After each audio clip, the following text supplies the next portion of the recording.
دي اسطمبة بتاعت عريس وعروسة صيني، جبتها من المحل ب300 جنيه. هنعملها بنفس الخامة وبنفس الجودة، بينا نشوفه النتيجة في النهاية هتبهركم. ده بولستر، هناخد الكمية المطلوبة، وده سيبيداج.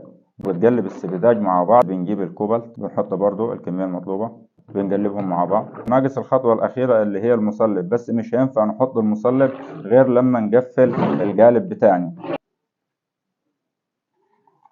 جبنا الأستك وهنلفه على الاسطمبة بتاعتنا.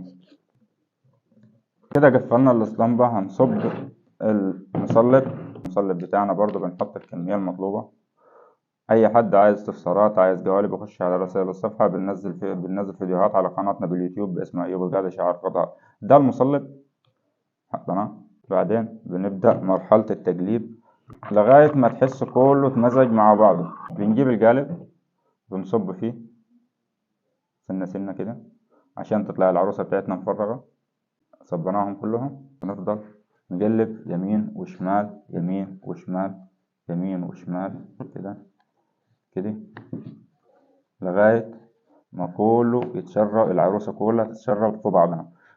هنحس بعدين انه خلاص بدأت تنشف، فهنجيب كرتوني. فجبنا كرتونة، الكرتونة لازم تخليها بالبريل، تروح عامل لها كده، ومجرد ما تعرفها هتنشف خلاص. كده نشوف النتيجة. دي الورقة اللي احنا قلنا عليها،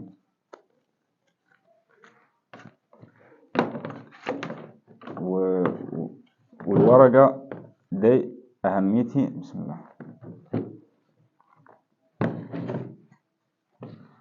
هذه العروسة من القالب اللي احنا عملناه، بوريكم شغلني ولا شغل الصين. هاي أول حاجة احنا لازم نقص الروايج دي.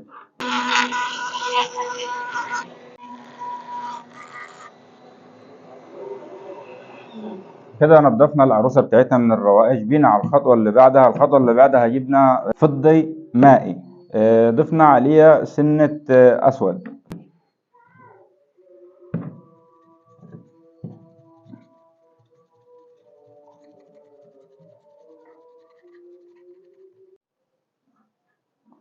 وادي طبعا العروسة بتاعتنا قربت، تعالى كده لجاي.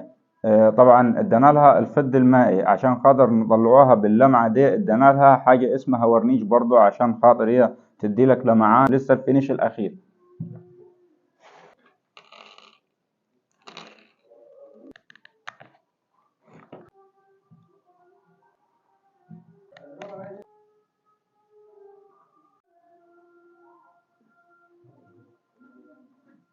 ده والله الصيني.